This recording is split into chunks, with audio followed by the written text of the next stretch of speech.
So hello everyone, Swami Vivekananda AKR chemistry classes में आप सभी का स्वागत है। चलिए भाई, हम पिछले लेक्चर में कितना कर चुके हैं। हम पिछले लेक्चर में आपको कुछ ज़्यादा कुछ नहीं, वो बिल्कुल नॉर्मल सी बातें थी, नॉर्मल सी जो आपको पता भी होगी। बैच फर्स्ट के लिए बता रहा हूँ, बैच सेकंड वालों को वो सभी चीज़ें पता भी होंगी। जिसने ग्रुप थ्योरी की हुई ना, उसको पता होगा, उसको ये सभी चीज़ें पता होगा। क्या बताया मैंने पिछले लेक्चर में? मैंने पिछले लेक्चर में कुछ एक तो आपको एग्जाम्पल कराए भाई, सीस एंड ट्रांस के, सीस एंड ट्रांस के कुछ एक एग्जाम्पल कराए थे, ठीक है ना। कुछ एक तो मैंने सीस एंड ट्रांस के क्या कराए थे भाई, एग्जाम्पल करवाए थे, ठीक है। और इसके अलावा क्या कराया था मैंने, ठीक है, इसके अलावा क्या कराया था। अब इसमें देखिए, मैंने एक तो इस टाइप का एग्जाम्पल करवाया था आपको, इस टाइप का एग्जाम्पल कराया था, ठीक है ना। ओके, ये कराया था ना आपको। एक तो मैंने ये एग्जाम्पल करवाया था आपको, और क्या कराया था भाई, इसमें मैंने आपसे पूछा था कि भाई सिस कौन सा होगा, ट्रांस को, मतलब कि सिस है ट्रांस है, तो मैंने बता दिया था ये वाला कौन सा भाई, ये हमारा ट्रांस है, मतलब कि ई अल्कीन है, ये ई कन्फिग्रेशन अल्कीन। और ये फिर उसके बाद मैंने ये पूछा था आपसे ये क्या होगा, तो यहाँ पर फर्स्ट प्रायोरिटी इसको दूंगा, यहाँ पर इसको दूंगा, तो ये क्या होगा भाई, जेड अल्कीन होगा। जेड अल्कीन जो क्या होता है, सिस अल्कीन होता है, जिसको मैं सिस अल्कीन बोलता हूँ, ठीक है ना, जिसको मैं सिस अल्कीन बोलता हूँ, ठीक है। एक तो मैंने ये कराया था। उसके बाद मैंने नंबर ऑफ एसिमेट्रिक कार्बन बताया था। एसिमेट्रिक कार्बन, हम आखिरकार एसिमेट्रिक कार्बन को किस प्रकार, मतलब एसिमेट्रिक कार्बन पता है ना, मतलब कि जहां पर कायरल सेंटर प्रेजेंट हो, जहां पर हमारे एक कार्बन के साथ सभी के सभी ग्रुप डिफरेंट हो, ठीक है, जहां पर हमारे एक कार्बन के साथ सभी ग्रुप डिफरेंट हो, वो एसिमेट्रिक कार्बन होता है, मतलब कायरल सेंटर, ठीक है। और सिमेट्रिक कौन सा होता है, जहां पर मतलब कि दो ग्रुप, कोई भी एक कार्बन पर कोई भी दो ग्रुप सेम हो, ठीक है। यहां पर मान लीजिए मैंने ए कर देता हूं, अब ये भाई एसिमेट्रिक कार्बन नहीं होगा, अब ये एसिमेट्रिक कार्बन नहीं होगा, अब ये सिमेट्रिक कार्बन होगा, ठीक है। तो ये नंबर मैंने ये पिछले लेक्चर में आपको काउंट करना बताया कि find out the asymmetric carbon, number of asymmetric carbon, ठीक है। उसके बाद मैंने आपको क्या बताया भाई, axis of symmetry. Molecular symmetry में, मॉलिक्यूलर सिमेट्री में कितने बताया मैंने आपको, एक्सिस ऑफ सिमेट्री, ठीक है, जिसको CN से डिनोट करता हूं मैं भाई, किसी भी मॉलिक्यूल में एक्सिस ऑफ सिमेट्री क्या होगी वो। अब नेक्स्ट जो होगा टॉपिक मेरा, नेक्स्ट टॉपिक वो मॉलिक्यूलर सिमेट्री का टॉपिक होगा, वो क्या होगा, प्लेन ऑफ सिमेट्री, ठीक है। तो एक्सिस ऑफ सिमेट्री में आपको करवा चुका हूं, लेकिन अब जो हमको डिस्कस करना है वो क्या करना है भाई, अब हमको क्या डिस्कस करना है मॉलिक्यूलर सिमेट्री में, मॉलिक्यूलर सिमेट्री में अब हमको क्या डिस्कस करना है भाई, अब हमको मॉलिक्यूलर सिमेट्री में डिस्कस करना है प्लेन ऑफ सिमेट्री, POS। क्या भाई, POS, प्लेन ऑफ सिमेट्री, ठीक है ना भाई, याद रखिएगा। अब जो हमको डिस्कस करना है वो डिस्कस करना है प्लेन ऑफ सिमेट्री, POS। तो प्लेन ऑफ सिमेट्री को मैं किस चीज से रिप्रेजेंट करता हूं, प्लेन ऑफ सिमेट्री को मैं रिप्रेजेंट करता हूं, डिनोट करता हूं सिग्मा से, सिग्मा से। प्लेन ऑफ सिमेट्री को मैं डिनोट करता हूं भाई सिग्मा, ठीक है, सिग्मा से, ठीक है। तो कुछ एक एग्जांपल लेंगे और उन एग्जांपल्स में हम ये देखेंगे कि आखिरकार यहां पर प्लेन ऑफ सिमेट्री है या नहीं, ठीक है। तो सबसे पहला एग्जांपल आप लिख लीजिए, सबसे फर्स्ट एग्जांपल मेरा जो है ये है, ठीक है भाई, ओके। उसके बाद मेरा एक एग्जांपल और लिख लीजिए, हाइड्रोजन। आपको सिर्फ ये बताना है कि इनमें प्लेन ऑफ सिमेट्री होगी या नहीं होगी, जल्दी बताइए भाई, आप सभी बताइए, जल्दी बताइए, इसमें प्लेन ऑफ सिमेट्री होगी या नहीं होगी, जल्दी बताइएगा, जल्दी बताइए भाई, इनमें प्लेन ऑफ सिमेट्री है या नहीं, ठीक है, जल्दी से आप बताइए। ये एग्जांपल जितने भी मैं आपको करवा रहा हूं, इन एग्जांपल्स में बताइए आप, प्लेन ऑफ सिमेट्री होगी या नहीं, आप सभी बताइए, जल्दी फाइंड आउट कीजिए।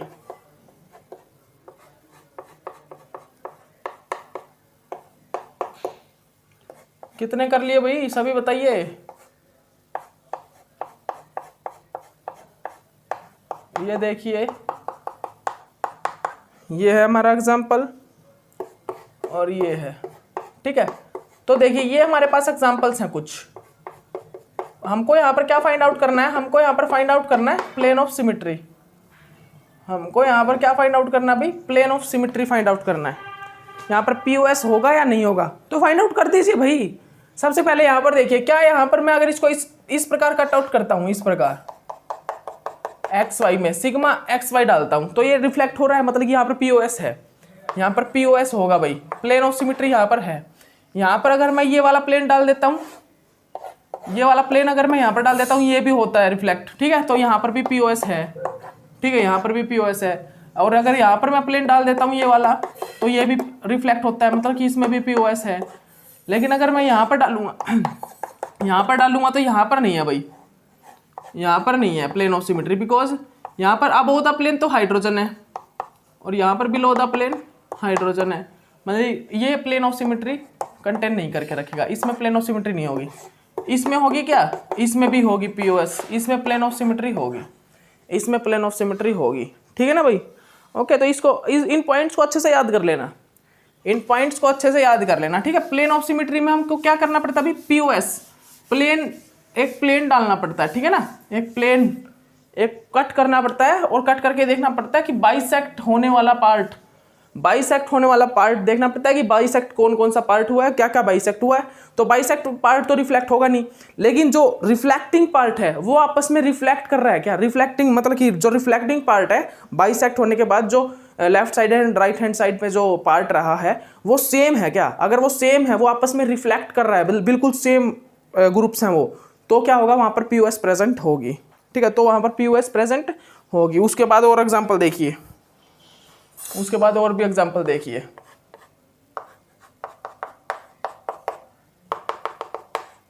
जल्दी कीजिएगा, सभी कीजिए इन एग्जाम्पल्स को, इन एग्जाम्पल्स को सभी कीजिए आप।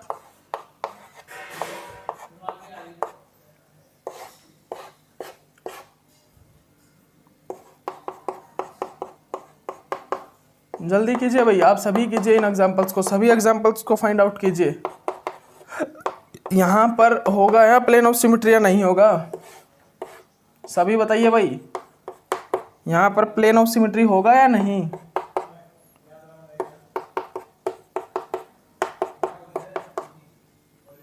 ठीक है भाई,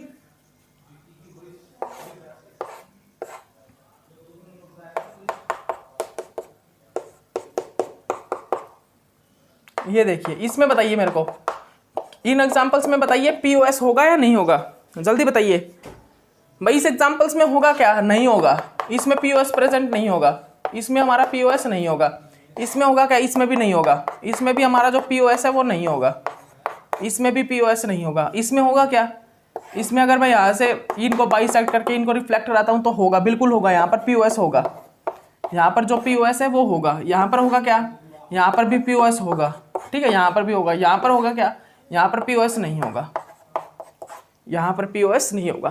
तो देखिए बहुत से एग्जांपल है, मैंने आप देखना तो आ गया होगा ना, POS प्लेन ऑफ सिमेट्री, कोई एक ऐसी बाइसेक्शन, मतलब कि बाइसेक्शन सॉरी, कोई ऐसा एक सिग्मा प्लेन, ऐसा मेरे को एक सिग्मा प्लेन पास करना है, ऐसा प्लेन पास करना है, प्लेन ऑफ सिमेट्री पास करनी है हमारे मॉलिक्यूल में से, कि हमारा मॉलिक्यूल है जो वो रिफ्लेक्ट हो, आपस में रिफ्लेक्ट हो, मतलब कि जहां से बाइसेक्ट हो और जो पार्ट बचे हमारा वो बिल्कुल सेम हो, दोनों side, left hand right hand side, ठीक है ना, अपर और बिलो पार्ट, ठीक है ना, बिल्कुल सेम हो, तो मतलब रिफ्लेक्टिंग नेचर में हो, ठीक है ना। तो वो वहां पर मतलब कि अगर रिफ्लेक्ट कर रहा होगा पार्ट, तो वो क्या होगा, उसमें प्लेन ऑफ सिमेट्री प्रेजेंट होगी। तो अब मेरा जो नेक्स्ट है वही, नेक्स्ट क्या है, नेक्स्ट हमारा क्या है, नेक्स्ट हम क्या देखेंगे, improper axis of rotation. Next है जो, नेक्स्ट हम क्या देखेंगे, नेक्स्ट हम यहां पर करेंगे हम improper axis of rotation. What is the improper axis of rotation, आखिरकार इम्प्रॉपर एक्सिस ऑफ रोटेशन क्या होता है भाई।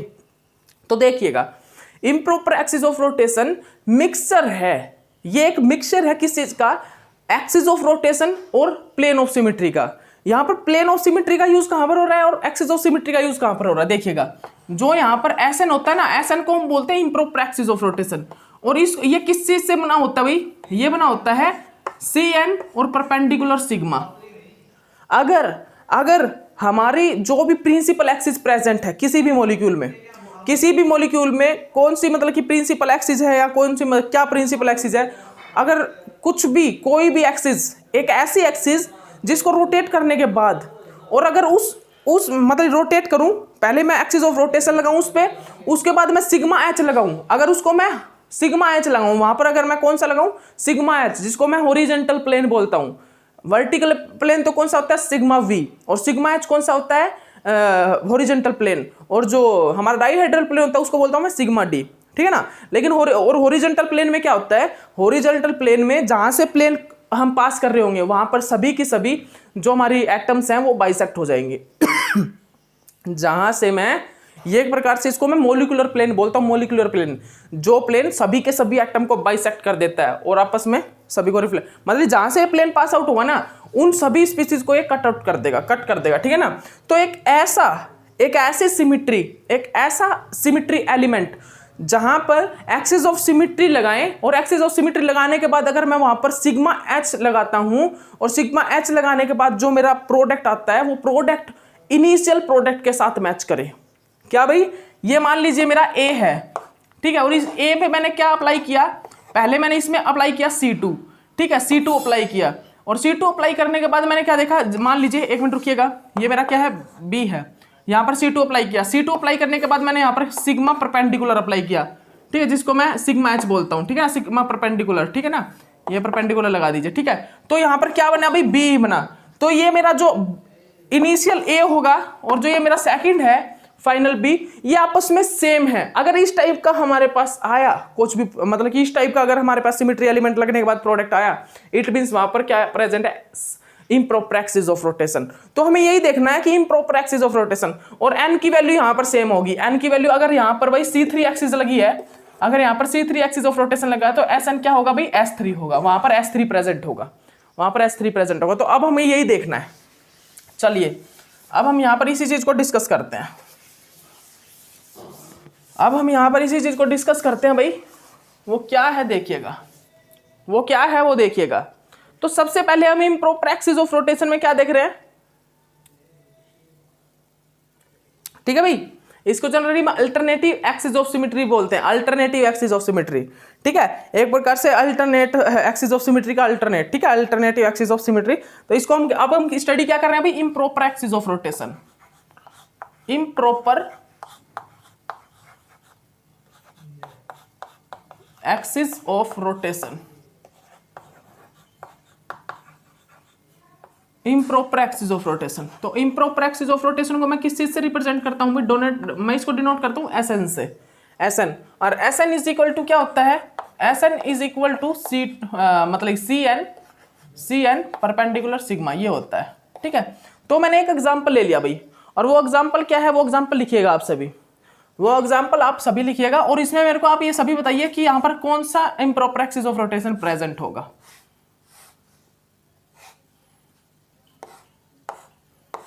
ये देखिए COOH H, ठीक है, COOH H, ठीक है, PH H, PH H, ठीक है।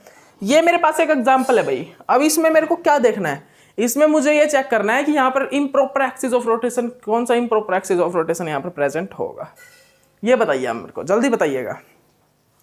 तो अब मुझे यहाँ पर क्या, मतलब क्या देखूंगा मैं, सबसे पहले देखूंगा यहाँ पर प्रिंसिपल एक्सिस। सबसे पहले मैं यहाँ पर क्या अप्लाई करूंगा, कौन सा सिमेट्री एलिमेंट, यहाँ पर सिमेट्री एलिमेंट पे अप्लाई करूंगा एक्सिस ऑफ सिमेट्री का, मतलब कि Cn। अब Cn में क्या अप्लाई करूं, इस पे C2 अप्लाई करके देखूं, C2 अप्लाई करके देखते हैं, 180 डिग्री पे इसको रोटेट करके देखते हैं भाई। इसको मैं रोटेट करके देखता हूं कितने पे, 180 डिग्री पर। कितने पे रोटेट करें हम इसको हम 180 डिग्री पर रोटेट करके देखते हैं। और कैसे रोटेट करें भाई, इसको हम 180 डिग्री पर किस प्रकार रोटेट करें भाई, आप बताइए, ये बताइए भाई, जल्दी बताइए, बताइए भाई। इसको मैं रोटेट करूंगा कैसे, इसको मैं किस प्रकार रोटेट करूंगा भाई, जल्दी बताइएगा आप, जल्दी बताइए। इसको सबसे पहले मैंने इस पे अप्लाई किया C4, मतलब कि C4 मींस क्या होता है, C4 means 80 degree angle, 80 degree या 90 डिग्री एंगल। मैंने इसको 90 डिग्री एंगल पर रोटेट कराया, क्योंकि ये कितना है भाई, ये कितना है, 90 डिग्री है, 90 डिग्री है। तो सबसे पहले मैंने इसको 90 डिग्री एंगल पर रोटेट करा के देखा कि यहाँ पर क्या 90 डिग्री एंगल पर मतलब ये सेम स्ट्रक्चर आएगा। 90 डिग्री रोटेट करने के बाद सिग्मा एच लगाने के बाद सेम स्ट्रक्चर बनेगा या नहीं। तो 90 डिग्री एंगल किस प्रकार बनेगा भाई, 90 डिग्री जब मैं इस पे अप्लाई किया, मतलब कि मैंने इस पे क्या अप्लाई किया भाई, C4 अप्लाई किया, ठीक है ना। C4 अप्लाई करने के बाद में जो मेरा स्ट्रक्चर आएगा वो क्या आएगा, उसके बाद जो मेरा स्ट्रक्चर बनेगा भाई, वो स्ट्रक्चर बनेगा ये, देखिएगा वो स्ट्रक्चर मेरा बनेगा ये भाई, ठीक है, ध्यान से देखिएगा, ये ध्यान से देखिएगा आप, ये H, उसके बाद ये PH, ये H,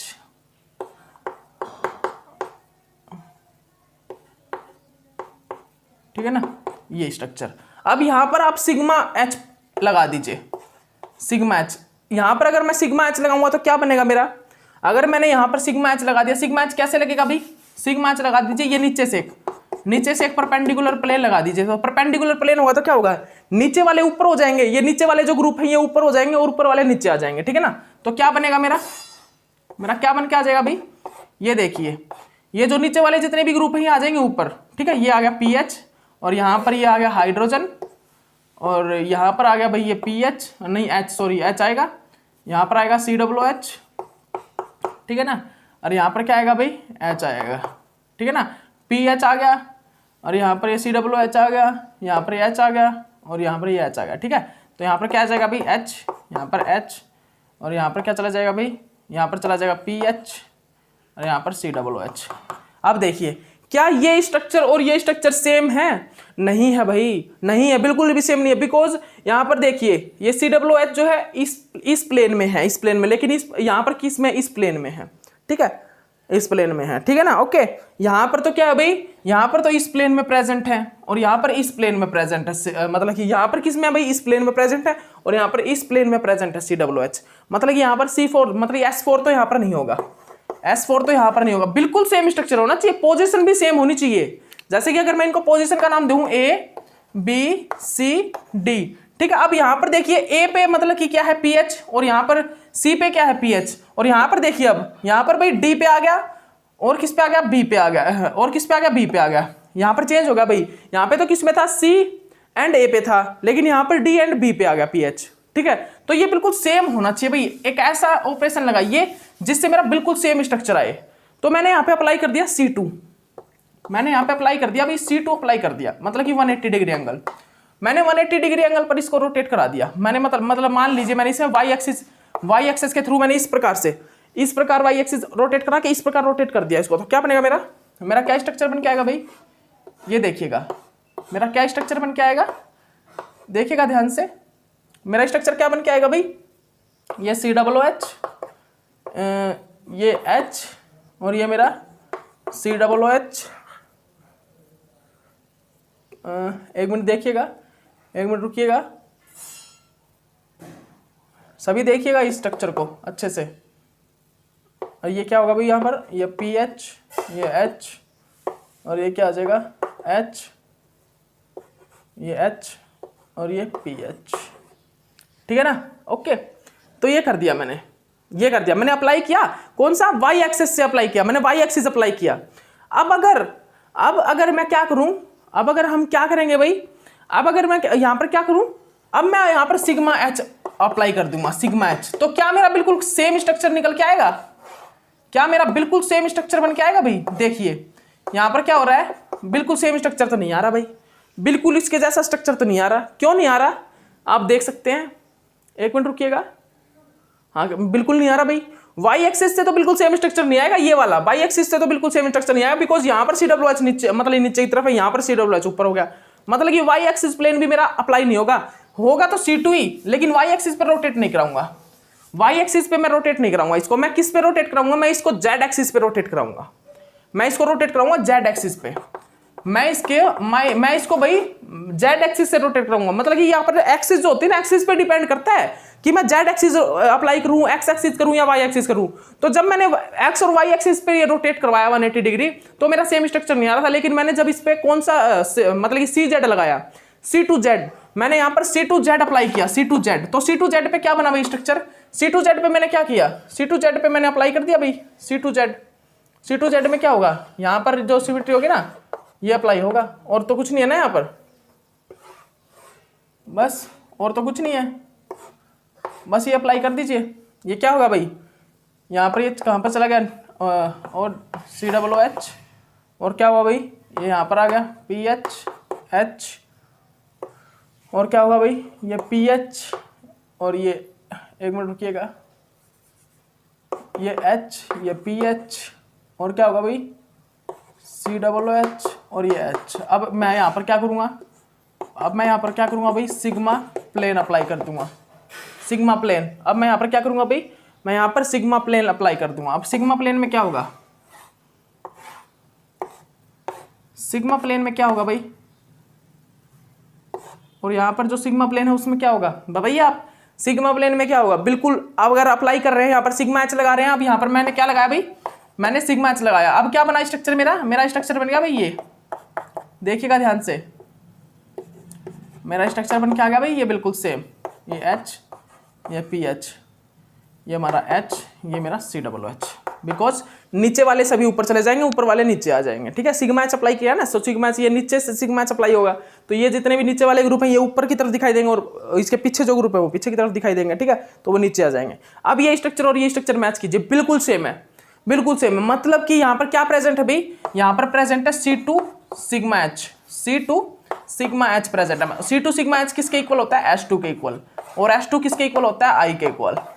H2 किसके इक्वल होता है, I के इक्वल। याद रखिएगा H2 हम कभी भी, मतलब कि H2 को हम अप्लाई करके देखते ही नहीं, generally H2 is equal to I होता है, H2 is equal to I। I क्या होता है, इन्वर्जन सेंटर, मतलब कि इस स्ट्रक्चर में कहीं ना कहीं इन्वर्जन सेंटर प्रेजेंट है। तो आप खुद देख लीजिए क्या यहाँ पर इन्वर्जन सेंटर प्रेजेंट है, ये देखिए सेंटर में, यहाँ पर मूव कर दिए, देखिए ये गए, मैं इस साइड गया तो इस साइड से गया। ठीक है, मतलब कि यहाँ पर इन्वर्जन सेंटर प्रेजेंट है, यहाँ पर इन्वर्जन सेंटर प्रेजेंट, किसी साइड से भी चले जाइए, सेंटर से आते सेंटर चले जाइए, यहाँ से चले जाइए, बेशक से आप हाँ सेंटर से ही जाना होगा हमें, सेंटर से। ठीक है ना, ये देखिए इस साइड जा रहा हूँ, इस साइड जा रहा हूँ। ठीक है, तो यहाँ पर इन्वर्जन सेंटर प्रेजेंट है, इट मीन्स यहाँ पर इन्वर्जन सेंटर मेरा प्रेजेंट है। ठीक है ना, तो भाई हमारा जो H2 हम अप्लाई करते हैं ना, H2 is equal to I होता है। तो आपसे पूछा जाए कि यहाँ पर क्या प्रेजेंट है, आपसे क्वेश्चन आ जाए और आपसे पूछा जाए, और अगर हमारा क्या आ रहा हो, H2 आ रहा हो, और H2 आ रहा हो, लेकिन आपका ऑप्शन में मतलब H2 ना दे रखा हो, I दे रखा हो, आपके ऑप्शन हो 4 ऑप्शन, और आपसे ये पूछा गया हो कि इस कॉम्प्लेक्स में, इस टाइप के कॉम्प्लेक्स में हमारा क्या इम्प्रॉपर एक्सिस ऑफ रोटेशन कौन सा होगा, तो आप निकाल क्या रहे हो, H2 प्रेजेंट है, लेकिन वहां पर H2 ऑप्शन ना दे के मतलब H2 ऑप्शन ही ना दे रखा हो, हमें ऑप्शन दे रखा हो I, तो आप I पे टिक कर देना, because H2 is equal to I होता है, H2 is equal to I होता है। ठीक है ना, H2 is equal to I होता है, याद रखिएगा। और बहुत जल्द हम ग्रुप थ्योरी करवाएंगे ना आपको, तो आपको ये सभी चीजें पता लग जाएगा। आपको ग्रुप थ्योरी में हम करेक्टर भी करवाएंगे, करेक्टर टेबल भी कराएंगे, मल्टीप्लीकेशन टेबल भी करवाएंगे। बहुत इंपॉर्टेंट रोल है भाई इनके बहुत ज्यादा इंपॉर्टेंट रोल है। और मैं देखिए एक बात आपको बार बार बता रहा हूँ, एक बात बार बार बोल रहा हूँ, जो भी ज्ञान लो, जो भी ज्ञान मिला है आपको, जो भी मिले उसको बार बार रिवाइज करते रहना, नहीं भूल जाओगे, माइंड से स्किप हो जाएगा सब कुछ। मतलब कि इतनी जल्दी नहीं होगा माइंड से स्किप। एक तो मान के चलिए आपको एक कॉपी को या एक यूनिट को रिवाइज करने के लिए देना पड़े कम से कम सिर्फ 1 आवर या 3 आवर। 3 आवर के अंदर मतलब कि आप अगर 300-400 पेज की जो एक कॉपी आपने बनाया, आपने नोट्स बनाए हुए, आप 3 आवर में मतलब आप देख के, सिर्फ आप उसको इस टाइप से देख के और क्लियर कर दो रिवाइज करके। वो कब पॉसिबल होगा, जब आप एक यूनिट को मतलब कि 21 डेज होने से पहले ही आप उसको रिवाइज कर लो।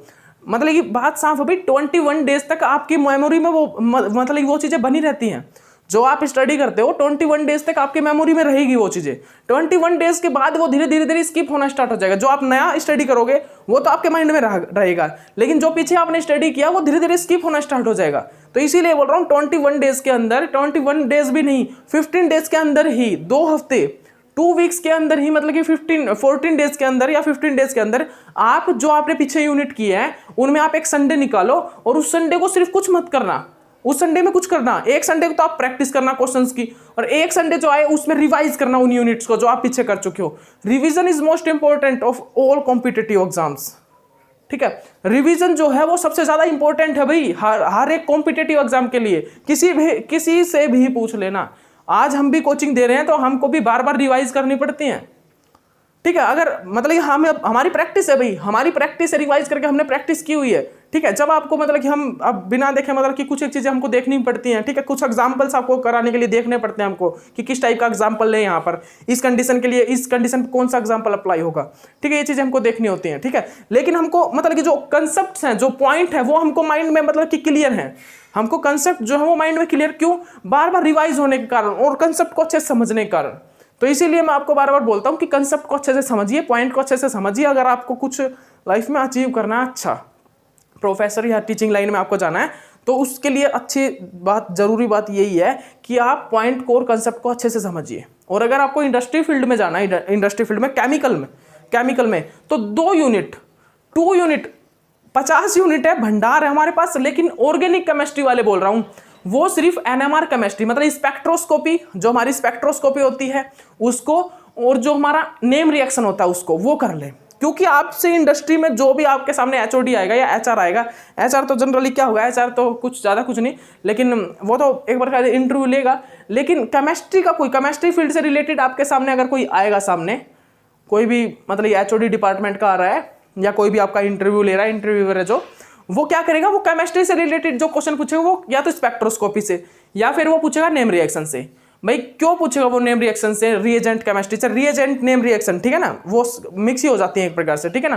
क्यों पूछता है वो, क्योंकि भाई इंडस्ट्री में जो है वो रिएजेंट का यूज है, इंडस्ट्री में रिएजेंट का यूज होता है, कैटालिस्ट का यूज होता है, तो वो ये चीजें पूछ सकता है आपसे कि भाई ये रिएजेंट यूज क्यों हम करेंगे तो हमारा क्या चीज बनेगी, ठीक है ना। और स्पेक्ट्रोस्कोपी में क्यों पूछ सकता है, क्योंकि हम भाई किसी भी चीज को बना रहे हैं, किसी भी प्रोडक्ट मतलब कि किसी भी रिएक्टेंट से प्रोडक्ट की फॉर्मेशन कर रहे हैं ना, तो स्पेक्ट्रोस्कोपी की जरूरत कहां पर पड़ती है, हम डिटरमाइन करते हैं कि हमारा ये बना है, ये कंपाउंड बना भी है या नहीं, हमारा जो प्रोडक्ट हमने बनाया है ये बना भी है या नहीं, ये इसकी सिंथेसिस कंप्लीट हुई है या नहीं, इसको हम स्पेक्ट्रोस्कोपी से, मेल्टिंग पॉइंट से, बॉइलिंग पॉइंट से पता करते हैं। मेल्टिंग पॉइंट भाई हर एक चीज का मेल्टिंग पॉइंट फिक्स है, जैसे कि मान लीजिए हर एक चीज का हर एक पॉइंट मतलब कि जितने भी हमारे पास कंपाउंड उन सभी का मेल्टिंग पॉइंट हमारे पास फिक्स है, तो हम उस मेल्टिंग पॉइंट को लेते हैं, एक्सपेरिमेंटल जो मैग्नेटिक पॉइंट है तो वो, और जो थ्योरेटिकल हम बोलते हैं मैग्नेटिक पॉइंट, उसको मैग्नेटिक पॉइंट, वो मैग्नेटिक पॉइंट चेक करके, और हम हमारे कंपाउंड का, जो कंपाउंड हमने प्रोडक्ट बनाया है उसको हम मेल्टिंग मशीन में डालते हैं, मेल्टिंग पॉइंट मशीन में डालते हैं, मतलब कि हमारी एक छोटी सी पिपिट बोलते हैं उसको, पिपिट सीरीज टाइप की होती है छोटी पिपिट, उस पिपिट में क्या करते हैं, हम उस पिपिट में डालते हैं भाई हमारे कंपाउंड को, उसको मेल्टिंग मशीन में डाल देते हैं। फिर मेल्टिंग मशीन में डालने के बाद हम क्या चेक करते हैं, जिस पॉइंट पर हमारा प्रोडक्ट जो सॉलिड फॉर्म में, क्रिस्टल फॉर्म बोल रहा हूं, लिक्विड फॉर्म नहीं, क्रिस्टल फॉर्म, जो क्रिस्टल फॉर्म जो हमारा सॉलिड फॉर्म होता है ना, वो जब जिस पॉइंट पे मेल्ट होना स्टार्ट हो जाए, जिस भी पॉइंट पे वो थोड़ा सा भी मेल्ट हो जाए ना, उस पॉइंट को हम बोलते हैं मेल्टिंग पॉइंट। अगर मान लीजिए हमारा कोई भी है वो 93 या 130 पॉइंट पर अगर वो मेल्ट होना स्टार्ट होगा तो वहां पर जो उसका मेल्टिंग पॉइंट होगा 130 होगा, ठीक है ना। तो हम 130 को जो हमारा थ्योरेटिकल, जो हमारा एक्सपेरिमेंटल, जो हमारा फिक्स जो मेल्टिंग पॉइंट है जो हमारे गूगल पे या बुक्स में लिखा हुआ है उसके साथ मैच कर लेते हैं। अगर वो मेल्टिंग पॉइंट और वो मेल्टिंग पॉइंट मैच कर रहा है, इट मीन्स क्या है, हमारा प्रोडक्ट बिल्कुल करेक्ट है। लेकिन अगर मेल्टिंग पॉइंट में डिफरेंस है, कितने का मेल्टिंग पॉइंट में डिफरेंस है, अगर कितने का भाई 5, 10, 15 इतने का डिफरेंस अगर आ रहा है, मतलब कि आपके प्रोडक्ट में कहीं ना कहीं इंप्योरिटी है, आपके प्रोडक्ट में कहीं ना कहीं इंप्योरिटी है, या तो आपने जो भी अपरेटिस यूज किया है उसको क्लियरली क्लीन नहीं किया, अच्छे से उसको क्लीन नहीं किया, उसमें आपने एसीटोन वगैरह का यूज नहीं किया बिल्कुल भी। आप एसीटोन लीजिए, आप अल्कोहल लीजिए, उसको क्लीन कीजिए, उसके बाद अब अगर आप रिएक्शन लगाते हो तो आपकी रिएक्शन में जो प्रोडक्ट बनेगा वो बिल्कुल करेक्ट बनेगा, अच्छा बनेगा, ठीक है ना। जब आप पीएचडी करोगे, रिसर्च करोगे, तो उनमें इन चीजों का ध्यान रखना पड़ेगा। प्रोफेसर है ना, प्रोफेसर थप्पड़ लगा देंगे, नहीं तो प्रोफेसर बहुत धमकाएंगे, ठीक है। तो आपको इन चीजों का ध्यान रखना होगा कि आपने रिएक्शन जो है, क्योंकि देखिए भाई मैं बता देता हूं साफ साफ आपको एक बात, पीएचडी रिसर्च में हम जो अभी जो एमएससी मास्टर्स में हम जो रिएक्शंस करते हैं ना, रिएक्शन लगाते हैं, वो तो पहले से की हुई रिएक्शन होती हैं, वो साइंटिस्ट ने या हमारे प्रोफेसर सर ने वो पहले लगा चुके होते हैं रिएक्शन। उनका हमारे पास डाटा, उनके पास सभी डाटा हमारे पास होता है, उसका डाटा, उसका एक्सपेरिमेंट सारे, उसकी सिंथेसिस वगैरह, और उसके मतलब कि जो एक प्रकार से उसका प्रोसीजर है, वो प्रोसीजर हमारे पास लिखा होता है गूगल पे, हम कहीं से भी सर्च कर लेते हैं। लेकिन जो हमारा पीएचडी होता है ना, पीएचडी रिसर्च, उस रिसर्च में हमें अपनी रिएक्शन लगानी होती है, जिसका प्रोसेसर हमें खुद को लिखना होता है कि ये प्रोसेस है इसका, इस रिएक्शन का, और ये प्रोडक्ट बनता है इससे, तो उसका हमें खुद को बनाना पड़ता है। तो इसीलिए वहां पर प्रोफेसर क्यों लगाता है आपके, अगर आपने उस रिएक्शन में, आपने उस अपरेटस में कहीं पे क्लीननेस नहीं की, आपने वो मतलब कि अच्छे से नहीं बनाया अगर प्रोडक्ट, ठीक है ना, अच्छे से नहीं बना आपका, मतलब कि कोई भी आपने अच्छे से साफ नहीं की चीज और आपने उस पर रिएक्शन लगा दी, तो आपकी भाई मान लीजिए महीने 2 महीने में अगर मान लीजिए वो रिएक्शन कंप्लीट होने वाली है, तो आपके 2 मंथ्स खराब हो गए, आपके 60 डेज बर्बाद हो गए। अगर आपकी रिएक्शन नहीं हुई वो, तो आपके 60 डेज खराब हो जाएंगे। इसीलिए आप सभी चीजें अच्छे से करें पीएचडी के अंदर, रिसर्च के अंदर आप अच्छे से मतलब हर एक रिएक्शन को क्लियरली लगाएं, अच्छे से हर एक चीज को मतलब क्लीन करें।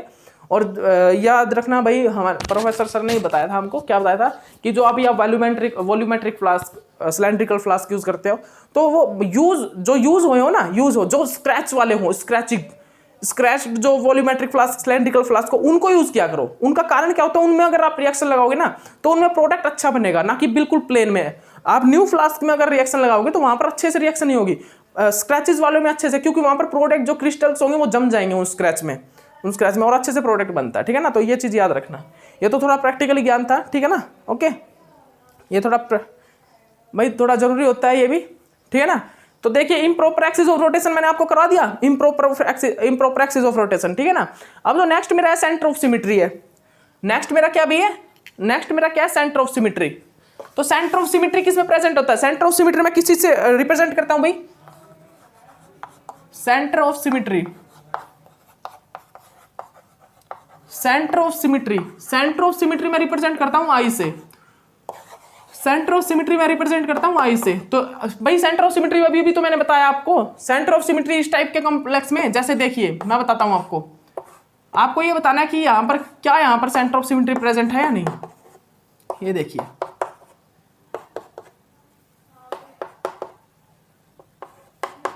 बताइए भाई क्या यहां पर सेंटर ऑफ सिमिट्री है, बिल्कुल है भाई यहां पर सेंटर ऑफ सिमिट्री। ये देखिए यहां पर सेंटर ऑफ सिमिट्री बिल्कुल प्रेजेंट है भाई, है बिल्कुल है, ठीक है। उसके बाद ये देखिए, उसके बाद ये देखिए आप, मैंने आपको अभी करवाया था ये एग्जांपल,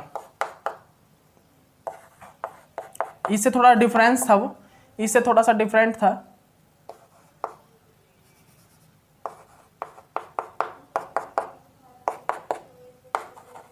बताइए भाई क्या इसमें सेंटर ऑफ सिमिट्री है, बिल्कुल है भाई। ये देखिए आप इस साइड जा रहे हो तो इस साइड हाइड्रोजन है, और इस साइड जा रहे हो तो इस साइड हाइड्रोजन है।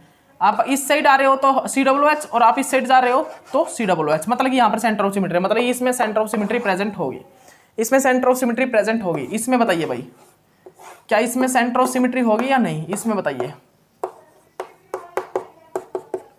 इसमें सेंटर ऑफ सिमिट्री होगी या नहीं, ये बताइए, जल्दी बताइएगा भाई, जल्दी बताइएगा। ये देखिए ये मेरा है भाई एक पॉइंट, ठीक है। इसमें बताइए मेरे को सेंटर ऑफ सिमिट्री होगा या नहीं। ये देखिए ये देखिए ये देखिए सेंटर ऑफ सिमिट्री है भाई, बिल्कुल है इसमें सेंटर ऑफ सिमिट्री, इसमें भी सेंटर ऑफ सिमिट्री है, क्योंकि जब मैं सेंटर से आ रहा हूं इस साइड जा रहा हूं तो सेम ग्रुप, और इस साइड आके इस साइड आ रहा हूं तो सेम ग्रुप है, ठीक है। रिफ्लेक्टिंग पार्ट्स, एक सेंटर से एक पॉइंट से जब मैं दोनों साइड जा रहा हूं, लेफ्ट साइड और राइट साइड जा रहा हूं, तो मुझे बिल्कुल सेम ग्रुप मिल रहा है। एक सेंटर है, ये मेरा पॉइंट, ये मेरा एक पॉइंट है, ये मेरा एक पॉइंट है। अगर मैं इस साइड जाऊं तो मुझे सेम ग्रुप मिले, इस साइड जाऊं तो सेम ग्रुप मिले, ऊपर जाऊं तो सेम ग्रुप मिले, नीचे जाऊं तो सेम ग्रुप मिले। इट मींस उसमें क्या होता है, सेंटर ऑफ सिमिट्री प्रेजेंट होती है, ठीक है। तो मैं मॉलिक्यूलर जो हमारी सिमिट्रीज हैं उनको मैं करवा चुका हूं यहाँ पर आपको, किस प्रकार हम मॉलिक्यूलर सिमिट्री को चेक करते हैं, ठीक है ना। और सब कुछ मैं ग्रुप थ्योरी में बताऊंगा, लेकिन ये मॉलिक्यूलर सिमिट्री मैंने आपको करवा दिया। अब जो मेरा होगा वो मिरर इमेज होगा। मिरर इमेज में क्या बताना, सुपर इम्पोज्ड इमेज और नॉन सुपर इम्पोज्ड इमेज, वो नेक्स्ट लेक्चर में बताएंगे, ठीक है। Super imposed and non super imposed image, ठीक है ना, वो कहाँ पर प्रेजेंट होती है, ठीक है। नेक्स्ट लेक्चर का वेट कीजिए, इतने हम ये अपलोड कर देते हैं। Okay bye.